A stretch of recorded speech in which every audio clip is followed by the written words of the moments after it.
On behalf of Doug Farnick, the Dean of Science, it is my pleasure to welcome our speaker, David Plummer. In 1994, David received a Bachelor of Science, High Honors in Computer Science from the University of Regina. He was born and raised in Regina and now lives in the Seattle area. David worked at Microsoft, where he served as a developer and a development manager on every major operating system from MS-DOS through Server 2003. However, his love for computers began here in the computer labs at the University of Regina on Saturday mornings. Please welcome David.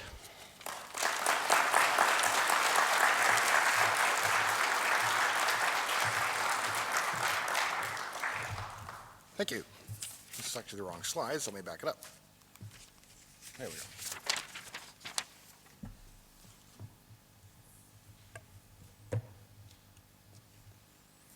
Good evening, and thanks for having me. Traditionally, for me to do any public speaking would require that somebody die or get married. And so with this being quite literally my first ever attempt at actual public speaking, that obviously means the first thing I did was to Google actual public speaking. And the conventional wisdom seems to be the one should open with a joke of some kind. I don't know if it qualifies as a joke, but I have a little anecdote that I bet will tie in with what's probably your very first questions. I was in Las Vegas once, and at the end of the night, through what I'll just call a combination of factors, I wound up following somebody else off the elevator one stop too early. Walked to what would have been my room, had it been the correct floor, coincidentally found the door propped open, so I walked on in. That led to what I'm sure is the same question many of you have right now. Who are you, and what are you doing here? The answer to the first part is easy, as it's just my name, Dave Plummer, as I was introduced. During my professional career, I like to think not unlike Prince or Sting, I entered the single name stage of my career where I was just Dave PL. There we go. Which was my email alias at work. Because you likely won't be surprised to find out that short, single-value, unique names that never collide and that are issued by a central authority are a much more elegant and efficient way of naming people, as opposed to when I was born back in 1968 and all the boys were just named David, Michael, or Robert. So that explains the who part, but what are the why? Like many of you, I'm a University of Regina computer science graduate, so that's the real reason. But why me specifically? I have 0 papers published, but about a dozen patents, so I'm definitely more on the practical side than the academic. But what have I done that you might have heard of? And that's the beauty of it. Without even knowing it, you've probably been using some of my code all along for years. In fact, going back to the 1990s, it was pretty much inescapable that most people would be using my code at some point during the day. And that's because I was a relatively early employee at a company called Microsoft down in Redmond, Washington, which is where I've lived for 25 years now. Throw in a trivial contribution to the Linux source tree and my work on Office for Mac, and you may have been living the Dave PL life all along without even knowing it. You'll pretty much have to hide out in the Java VM if you want to escape me entirely. I started in MS-DOS in 1993 and spent a little more than a decade at Microsoft, leaving after Server 2003, so back in the days when software came on those little plastic coasters, my fingerprints were on most of them. I've already had the Windows 95 20th year reunion and the Windows NT 25th, and I was going to make some reference to coming back to meet up with the old gray-bearded programmers until I realized that I literally am one now. And since I've already jumped back to 1993, I might as well go all the way back and give you a little bio. I was born just 2 months before this department was founded back in 1968 at the Regina General Hospital here in town, where my mom was an operating room nurse. My dad owned and operated Plummer's Hardware over on College. The store was just down the alley from our house, as was my grandfather's workshop. And so every day from the age of 5 on up, especially in the summers, I would wander down and hang out with my dad at the shop, at the hardware store for a while, and then visit my grandfather at his shop. Not only did his shop feature a Coke machine, he had the key, and sometimes he'd open it up and grab us each a bottle. As a little kid, being able to open the Coke machine seemed to me to be the ultimate in power and privilege. Between the hardware store and Grandpa's shop, I spent a great deal of time hanging around with folks that were just busy fixing, inventing, and building things. I'm the blonde one. I guess we're all kind of blonde there. And I think that was formative. Of course, what was hardware for them would turn out to be software for me, but the core instincts are very similar, I think. Several years later, when I was 11 and a little able to venture a little further from home, I made my way into the local Radio Shack. There, out of the boxes but not yet set up, sat something I'd only ever heard of, a computer, the TRS-80 Model 1 with 4K. When I asked when it was going to be ready to use, they said they weren't sure on how to hook it up yet. In a move that would become somewhat of a theme in my life, I just offered to set it up for them, even though I clearly had no idea what I was doing. They must have felt I was precocious or entertaining enough to humor with their expensive system because they said, "Sure, kid, have a shot," and they left me to it. In all honesty, it wasn't that much different from connecting a component stereo, except Tandy, in their infinite wisdom, used the exact same 5-pin round DIN connector for video, power, keyboard, everything. But I still managed somehow not to blow it up. It was to be my first experience with dust blinking lights, and I loved it. The more LEDs something had, as far as I was concerned, the better. Once up and running, I naively performed a Turing test on the machine by typing English commands into the BASIC interpreter. It failed miserably and responded only with SN ? Which I decided must mean spelling error. Later, I would figure out that it was syntax, but at that age, I didn't know what syntax was anyway. I didn't get very far that first day, but I walked out and rode my bike down there every Thursday night and Saturday morning, and the manager, Brian Patmore, let me key in the BASIC programs I had dreamed up in elementary school in the days prior. I didn't even save any of these early programs to cassette and keyed in something new every time. I initially had no idea how limited the interpreter was, but I learned quickly. There were no books on how a kid could learn Z80 assembly language, at least not that I could find. And while the Radio Shack guys were friendly, initially they knew less about the machine than I did. And as gracious as they were about letting me exploit Regina's Thursday night shopping policy, I couldn't spend all my time sitting on a stool in the corner of a retail store. And that is the moment that I discovered the University of Regina. I found a convenient shortcut through the park near the old power plant that could take my bike from my house to the university in just about 10 minutes. And there on the first floor of the lab building, I think in 115, is Minerva, or maybe it was Vinerva, or maybe there was both. Somebody here will know. But for certain, they had a PDP-11, and I discovered that on Saturday mornings, kids were tolerated. I don't even know to this day if somebody was actually opening the lab up to kids or security was just light on Saturday mornings, but I got in somehow. And the PDP itself had the most blinking lights of all, and the hello prompt of what I think was RSTS awaited. My mom looked into it a little further for me and found that there was actually a class you could take in that lab on that very machine, and the public was welcome. We signed me up immediately, and I'm afraid to say I couldn't figure out exactly who organized that class, but it could well have been Dr. McGuire. I think I remember that Dr. Cullimore from the science department was somehow involved as well. I'm still a little ambivalent about that class because it really entailed the typing in of a giant Snoopy ASCII art calendar.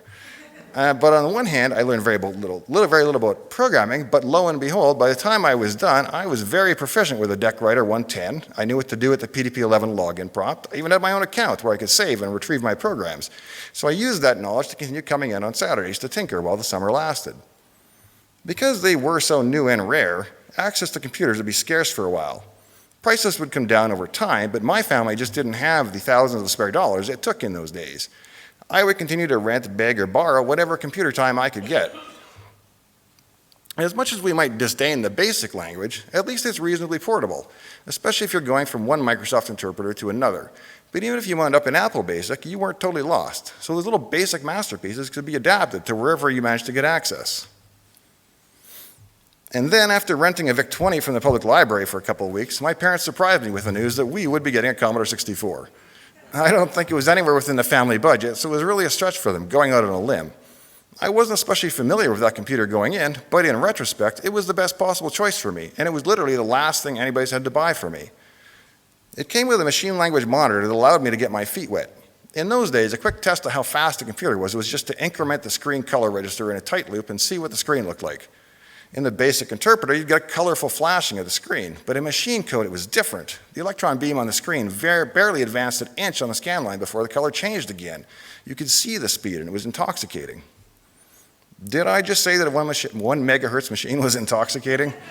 It really was, though. The leap in power and speed from BASIC to assembly language was several orders of magnitude, not just one. So armed with the excellent Commodore 64 programmer's reference manual and a pad of graph paper, I set out to revolutionize the video game industry. In truth, I wrote something similar to Galaga, but with fewer attackers.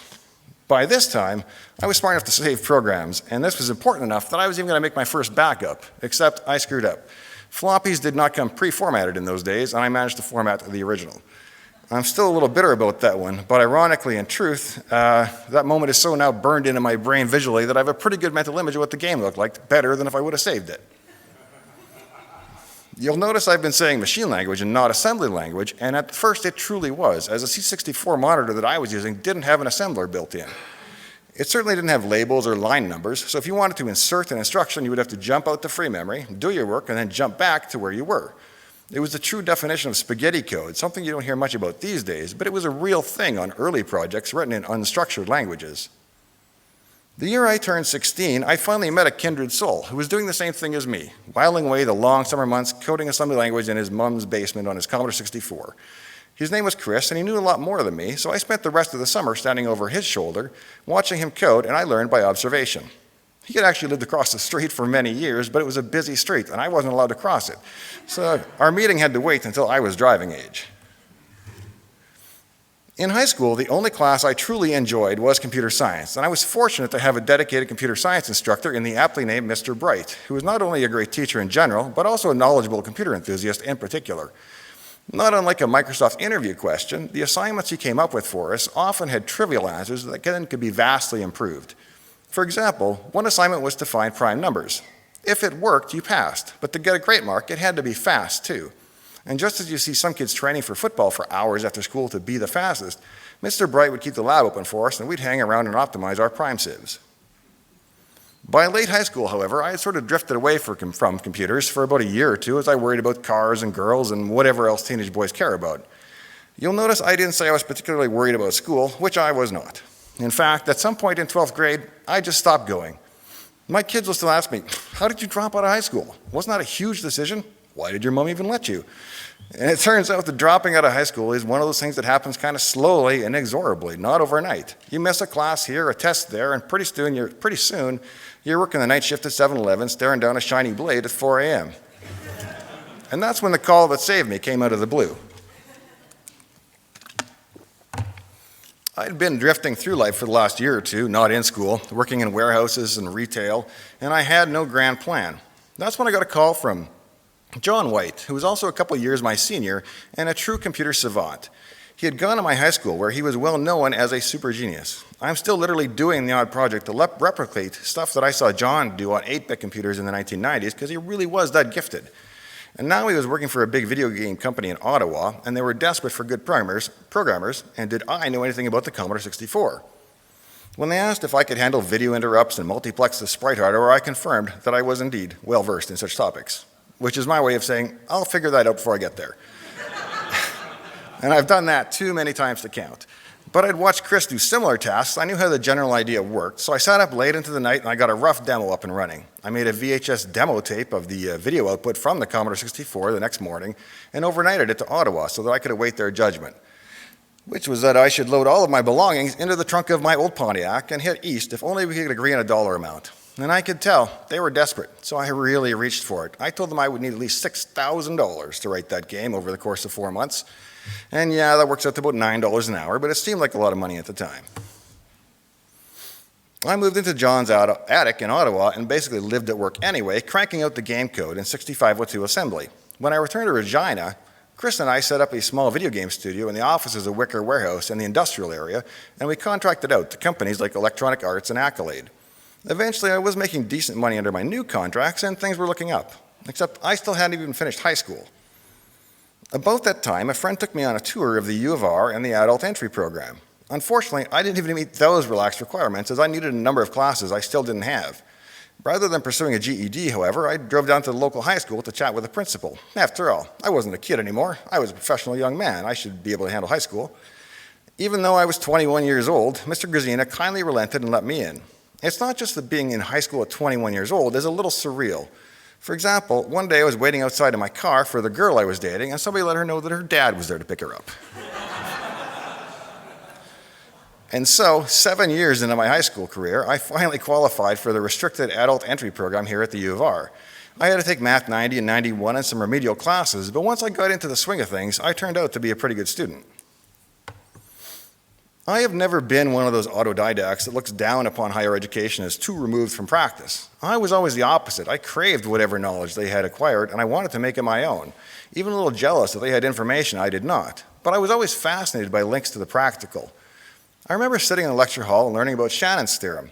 I pulled out a piece of paper and I did the quick math on a telephone's signal-to-noise ratio, and out popped a number that was surprisingly close to the maximum speed of the better modems of the day. And I love it when a theory predicts reality like that. The grade field on transcripts back then was only 2 digits wide, and there were 2 classes I came close to getting 100% in, but I never did it. In CS 200, I got 100% on every assignment and every test, and I can see the look on my son's face that says, "Oh no, Dad's going to tell the JSR story again." I went into the final exam with a 100% average, and I got 100% on all the programming questions. But then I made my one mistake. There was a large true or false section, and one of the questions was, for every JSR, there must be an RTS, for which I said, well, duh, every JSR needs an RTS. Problem is, of course, that many JSRs can share the same RTS, so while I've been arguing for 30 years that it depends on how you read the wording of the question, I still got it wrong. Not bitter, not bitter. My other 99 came in one of my favorite classes, CS300. That was our assembly language programming class. Better yet, it was all done on the PDP-11 instruction set, and we might have been using the same PDP-11 that I'd been using as a kid, but I couldn't tell for sure. Our major final project in that class was to write a game for the PDP-11 that ran on a terminal. Blackjack and tic-tac-toe were common choices, but I wanted to try a video game. I got a hold of a VT220 reference manual, and I figured out the various weird and special modes that are supported and put them all to good use for a version of the old arcade game Omega Race. It opened with a scrolling title intro screen like the Star Wars movie using the special double high character mode, and it did character-based graphics at 2400 and 9600 baud. In my mind, it was super impressive that it ran at all, but it wasn't something you'd ever play twice for fun. My other two favorites were CS405, graphics, and CS440, the languages tour. In my languages class, we took Prolog and Lisp and Ada and a number of languages that I would likely have never touched, if not for that class. As cool as the functional programming was, though, I was very enamored with Ada because I always felt like if it compiled, it would probably run. That's kind of how I feel about well-written C#, my current favorite language that I never get to use. In the graphics class, we started with the very basics, and we worked our way up to shading a simple house model, but all from first principles. In other words, we weren't learning how to use OpenGL, we were learning how to write OpenGL. And to me, that's been a key difference between higher education and a trade school system. Somebody has to write the languages and the tools and the operating systems that other programmers use. Meanwhile, back at home in the 80s, I had an Amiga, not a PC. In fact, I wouldn't even own a PC before I worked for Microsoft, other than an old Keystart Philips 286 that I literally pulled out of my father-in-law's dumpster to learn Excel on. I really enjoyed the 68000 instruction set, as it reminded me of the PDP-11 in a way, and it still was made for humans to code in, unlike the RISC chips of a few years later that were really designed for the compilers, not for the coders. I was working my way through the U of R, so on the side, I started to write an app for the Amiga. It wasn't a big market by any stretch, however, so I went commercial from the start, rather than shareware. My first success was a program called Hypercache. The Amiga operating system, while advanced in the sense that it supported preemptive multitasking and similar features long before they became commonplace, completely lacked disk caching. The difference with and without my software on the machine was night and day, and it became quite popular. But by popular, I mean it paid my way through school, but I was still driving a rusty 75 Monte Carlo. So hundreds and then thousands a copy, but never millions. I drew up the cover art in Corel Paint, and we had the production run by a fellow down at the U of R's print services in the admin building. So each day after school, I'd head home with a bundle of Hypercache under my arm. And on days that I couldn't make it, my girlfriend, now wife, Nikki, could be found shrink-wrapping software in between her own classes. During my second last summer to college, I was working at SaskTel and not really enjoying it. I still didn't know what I was going to do for a living ultimately, and while I knew it would be programming, I didn't know if it would be embedded microwave oven code or video games. I had no idea. Each day at lunch, I'd eat in the Cornwall Center food court and I'd read a book.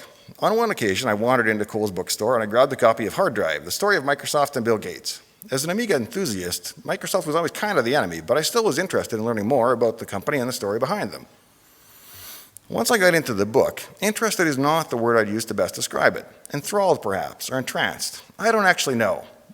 But certainly fascinated by the people, the projects, the environment, and how they got things done. I knew immediately, and with great certainty, where I wanted to be and what I wanted to do with my life. The only problem, however, was that I was sitting in the Regina Cornwall food court, and Microsoft was, at the time, receiving over 100,000 job applications a year. They did recruit a bit out of Waterloo and Ontario, but suffice to say the U of R was not really on their radar at the time. The odds of even getting an application notice seemed very remote. So what to do? My Hypercache program, like most software packages of that day, came with a little registration card that you could fill out and mail in so that I could notify you of upgrades and so on. I would come home after school and type in the stack that arrived in the mail into a little database that I'd written. Fortunately, even though it was barely 1990, I had included an email field on the form, so I went through digging for anyone that I could find with a Microsoft email address. I found 2 or 3, and one fellow responded, Alistair Banks. He's now in the UK, so I've still never met him in person, but I remain in contact with him to this day, and I sent him thank you notes on my major work anniversaries. I asked him where or to whom I should send a resume to maximize the chances of it being seen, and he gave me the greatest gift you can give to an aspiring graduate, the contact email of a few managers that were actively hiring new developers. I put together my resume and fired it off directly to them. Within a few weeks, I had a phone interview with Ben Slivka, who ran the MS-DOS development team and who would later start the Internet Explorer project. Although even the phone screens with Microsoft were rather technically demanding, you didn't have to code live on the phone, so I could hide my lack of x86 specific experience to some extent. I managed to knit an interview loop in Redmond in February, and Microsoft, to its great credit, takes care of everything. You just show up. Their legal department does the visa work, for example, and they make all the travel arrangements. Although they assumed that being Canadian, I would fly through Toronto, because all Canadians fly through Toronto. Microsoft interview loops used to be famously grueling. You spend the entire day there. You start with an HR interview to make sure you're sane and bathed, and if so, then you're off to a series of 5 one-hour coding interviews where you stand at a whiteboard and you answer brain teasers and write C in assembly code until you can't go any further. They push you until they stump or break you, and then depending on how those first 5 go, you might make it to the as-appropriate interview, which is the hiring manager. The answer is Boolean at each of these steps, hire or no hire. There are no maybes. You only get to the final interview if everyone else has said hire, generally. Since the team must be fully bought in on who gets hired, it's not just up to the boss. The coding problems are simple tasks that you can fit onto one whiteboard, like how to reverse a doubly linked list, or how to count the number of bits that are set in a word. Attempt to factor a prime, that sort of thing, where there's an obvious and trivial approach that can be refined and optimized. You want to see their thought process, and you want to see what they consider good enough. Take the approach or the case of counting the number of bits that are set in a 32-bit word. The naive approach is to OR it with 1, increment the counter, shift the word, and repeat. Do that 32 times and you've got your answer. But that can be improved. You can stop as soon as the remaining word is 0, right? And as the interviewer, you watch to see if the person picks up on those little optimizations as they chew on the problem. But what about long runs of zeros separated by 1s? That seems like a waste of time. Well, it turns out that instead of ending with 1, you end with the number itself less 1, and that way you only do 1 operation per actual bit that was set. If 3 bits are set, you only do 3 tests. In other words, there's the simple answer, the fast answer, and the smart enough to get yourself hired answer. I learned quickly that I'd made it, and right after final exams finished here at the U of R, I flew down. After a couple of hours of new intern orientation, they gave me an office, an account, and a copy of the MASM assembler. From there, it is sink or swim. Remember, it's still 1993. There's no World Wide Web, there's no Google or Wikipedia or Stack Overflow. I've never written a line of x86 code in my life before, and they're expecting me to be productive immediately. I'm sitting in an office with a chair, a desk, a USB-C, and a network cable. Well, I can't overstress the straight into the fire part. It's not like it's Astel where they give the intern a token task that he can't screw up and won't cause a problem when he inevitably does anyway. In contrast, Microsoft has me working on the core code base for new features for MS-DOS, which is a multi-billion-dollar business. Bill Gates has us over to his house for a barbecue to talk about it over a few beers, and I'm supposed to act like this is all normal for me. They take their interns seriously. There are perhaps only 5 or 6 developers in total on MS-DOS, and most of that team is feverishly rewriting the hard disk compression engine to not use a hash table, which it turns out that the Stack Corporation managed to somehow get a patent on, and Microsoft lost a lawsuit over. Thus, it's me and one other intern developer responsible for pretty much every new feature in the operating system, including the new setup program. To ease into things at least a little, my first task was to make disk copy single pass. At least it's a standalone app that I can assemble and build, something I can get my head around and tinker with. The prior implementation was limited to RAM only, and so would require many swaps to complete a disk copy. The hardest part is finding a safe place to store a temporary copy of the floppy disk when there are a million different possible system configurations. Remember, you accidentally store a temp file on a metered network share, and that's a class action lawsuit. If you assume the C drive is a hard drive, perhaps you crash a helicopter, an ATM, or a defibrillator. Who knows? That's the biggest trick in coding for a billion machines. It's like you're building one bowl to be released into an infinite number of China shops, and you've never seen any of them before. If it can break or go wrong, it will somewhere. It's truly a different philosophy of coding. My next task was to limit the RAM use of the double-space compression program. As you might recall, memory back then was limited to 640K on MS-DOS, so everything you could move above that barrier meant more free memory for useful things like applications. And the x86 has an interesting feature where your segment and your offset registers can add up to slightly more than 1 megabyte. Basically, your pointer wraps around to the start of memory again. Sometimes. It actually depends. If the A20 keyboard line is high, then the pointers wrap around back to low memory. If the A20 line is low, then they point past the 1 meg boundary. I used that ugly hackery to move the engine up above the 1 meg boundary and stub every function call into it with this funky pointer math and exploit the CPU bug, freeing up a ton of low memory. And that's the kind that actually got magazine cover stories back in that day. Next was to attempt to save the company money by putting the upgrade on a single floppy disk. While MS-DOS 6.2 might ship on 4 or 5 disks, what if you already have MS-DOS 6.0? What I did was to write an upgrade system that patched the 6.0 binaries in place with the deltas to make them into 6.2 binaries, and discovered that all of those deltas combined were still small enough to fit on a single floppy. Thus, we were able to offer the MS-DOS 6.2 step-up upgrade on a single disk, saving several dollars per copy, multiplied by tens of millions of copies. A single little project by an intern generated millions in savings. And then the real work began. Because of my experience with Hypercache, they appointed me to write the Smart Drive cache engine to be more generic and support all kinds of block-level devices, most notably the CD-ROMs that were just coming into the market at the time. Caching made an epic performance difference on CDs. All of this work only took 3 months, which I still have trouble believing when I look back at it. If I had to schedule that amount of work now, I'd be looking at a year. But it's amazing what you can accomplish when you're young, broke, and hungry. Even though I felt I'd done a good job, there was no guarantee that an internship would ever translate into a full-time position. When my summer was over, I came back to Regina to go back to class and hoped the phone might ring one day. And I remember exactly where I was and what I was doing when that offer call came in that fall. I was being offered a full-time software design engineer position in Redmond with complete relocation benefits, visa and immigration assistance, the works. And the salary? Are you ready? You've all heard of the Microsoft millionaires of the era. Well, it was $35,000 a year. That's all they were paying, but I didn't care. I didn't negotiate. Whatever it was enough. I wasn't in it for the money, even if I thought I was at the time.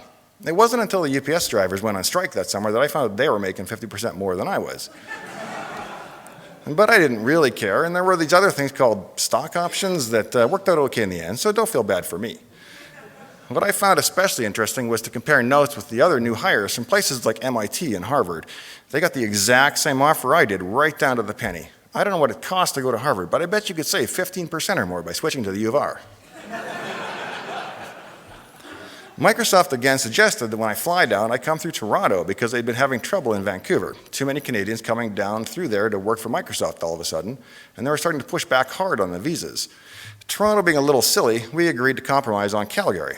My fiancée and I flew in, and I got taken into the big glass room for the immigration interview.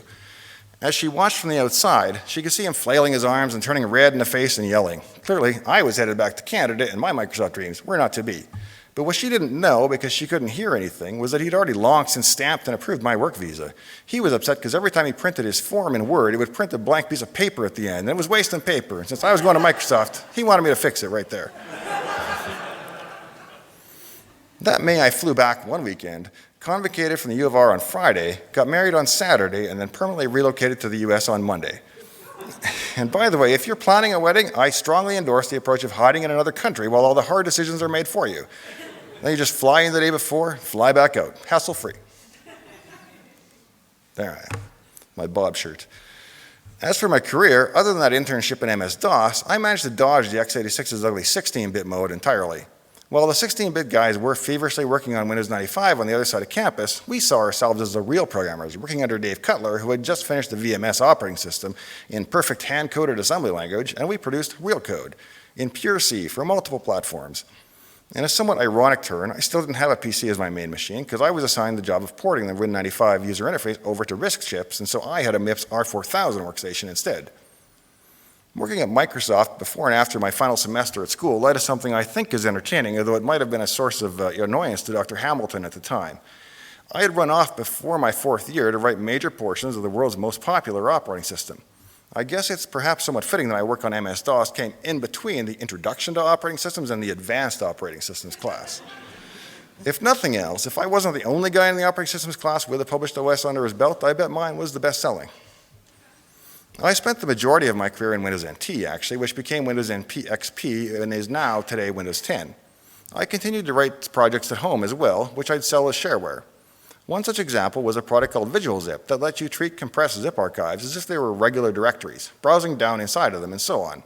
I was selling maybe a dozen copies a day when I received a call early one morning from Microsoft, who was interested in purchasing Visual Zip for inclusion in the Windows operating system, and would I be interested in coming in to talk about it. I hadn't left for work yet, so I asked what their office number was so I could stop by. Well, this led to some awkward confusion until we finally realized the person I was talking to didn't know that I already worked there. They had just cold called the author of this program, who happened to be me at home. We came to an agreement where Microsoft purchased Visual Zip from me, and we included it in the operating system. I'll abbreviate a long and complicated story to just say that when your options are take the deal or quit your J job and compete with Microsoft, take the deal. The Windows Task Manager that you've no doubt seen also began that way, as it was another shareware app I wrote in my den that I was planning to sell on the side, but when Dave Cutler saw it, he agreed to let me check it into the product, so I donated that one to the cause. Surprisingly, both Visual Zip and Task Manager are still alive and well in the product some 25 years later. A large part of my early work was to take all the code that's coming out of the Windows 95 and Windows 98 projects and rewrite it for NT. That meant taking code intended for the x86 processor running 8-bit ANSI text in a home and making it ready for server-level quality on a RISC machine with 16-bit Unicode text. Because char and byte are used interchangeably by most C programmers, it really means you're changing the assumption about how big a byte is, and it becomes 16 bits, and almost all code breaks immediately. There were just dozens of other issues as well, like they assumed a broadcast-style small network while we were on TCP/IP with long timeouts, so many things became entire architectural rewrites.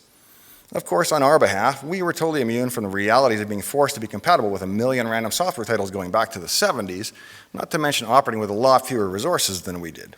And so you can imagine when your job is to take somebody else's code, tell them why you think it sucks, fix it properly, and give it back to them, which is what we did, day after day, week after month, some tensions developed between the teams.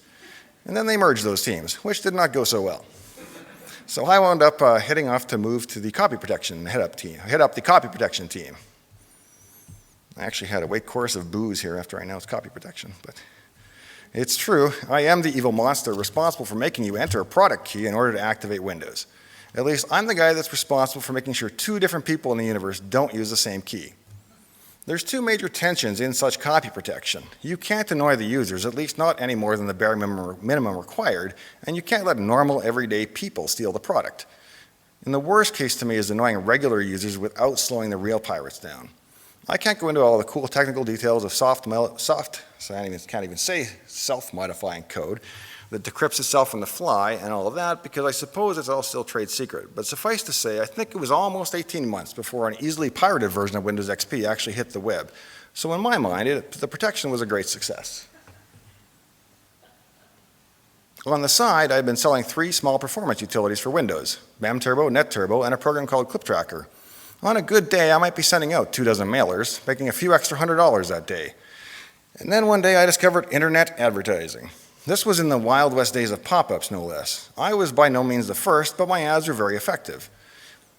When you're selling software on the internet, your 2 basic fundamental metrics are how much did it cost me in advertising and everything else to sell it, and how much did I earn? Computers are great about tracking these details, and in those very early days, I found that it cost about $10 to sell a program for $50.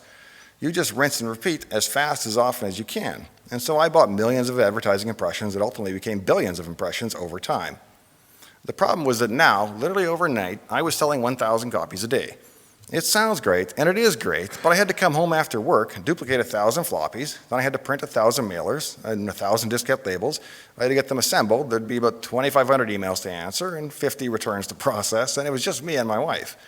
And I had 2 kids and a dog and a rather demanding day job. So we hired friends and family to come in and put stickers on discs and answer emails as fast as we could until we eventually got caught up.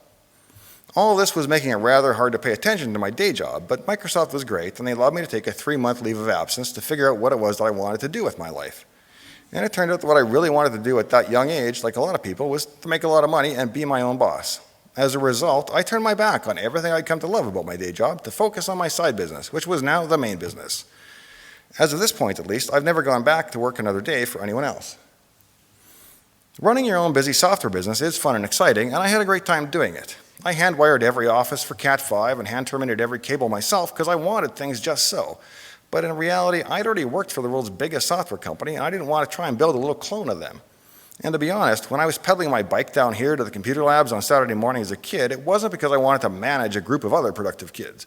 I wanted to program, to code, to figure stuff out, and write hard logic that would impress myself and my friends. And that's how I wanted to spend my days too, not with customers and program managers and lawyers.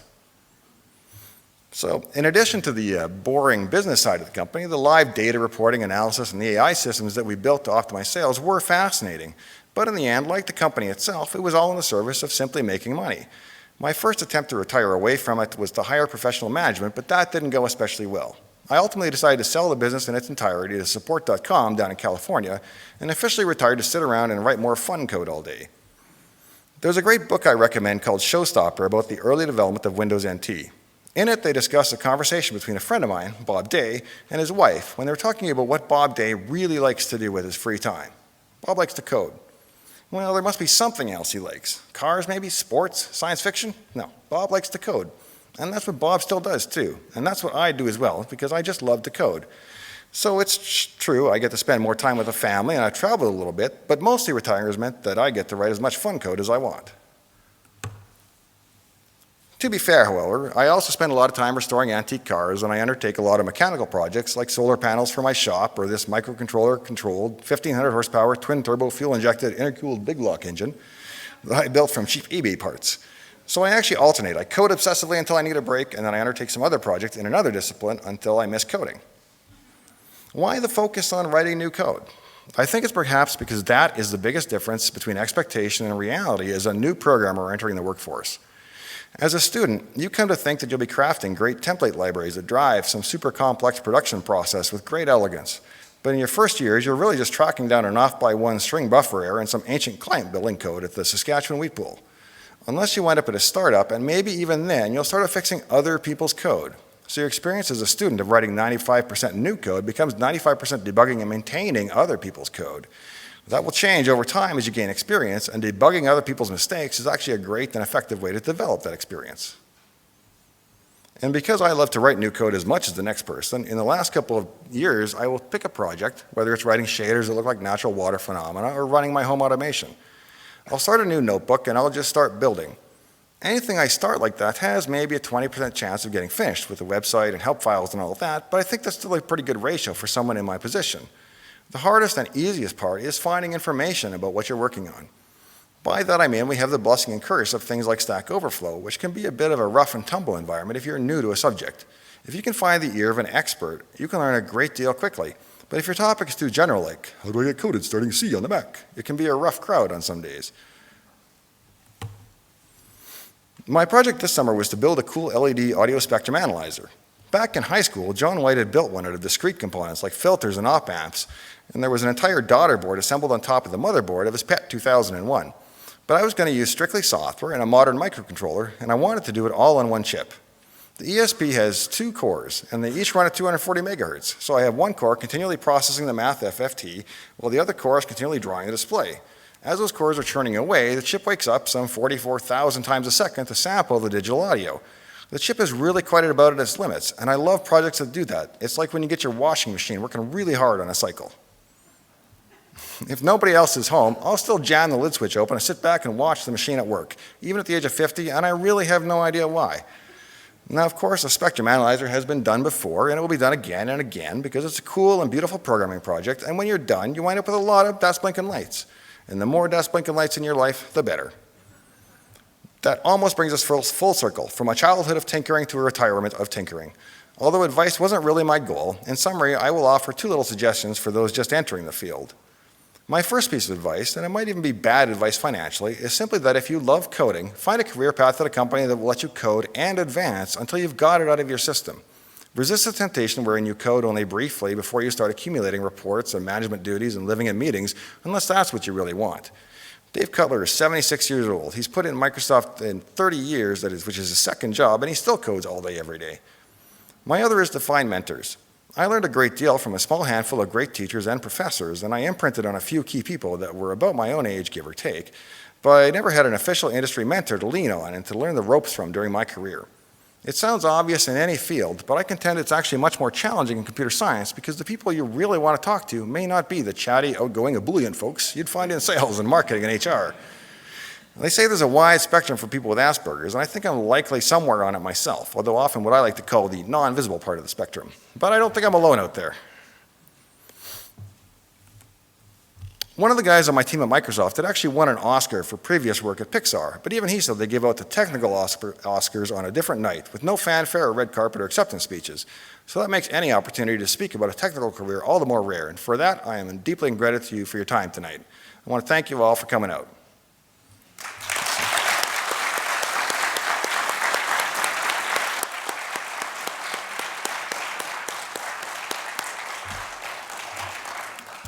I believe Dr. Hamilton. So thank you very much, Dave, for that. That was enlightening. And for those who don't know, Dave Plummer was one of the stars of my very first class at University of Regina. And every assignment, I had a marker, but I had to check over all the marks. So I knew every assignment submitted by students. There were 21 students in the class. And there were 2 students, Dave and Jeff Hamillock, who submitted the just stellar assignments, just perfect each one. And Dave went on to do very well in the class, but on the final exam he got a question wrong, which he may still remember, because for about the next 10 years, every year he'd say, I've been coding on, such and such version of the world's most popular operating system, and I still don't know what Peterson's algorithm is, because that was the question he got wrong on the exam. So we're hoping to rectify that one day soon, and then Dave will know it all. But thank you very much, Dave, for coming and giving us that speech.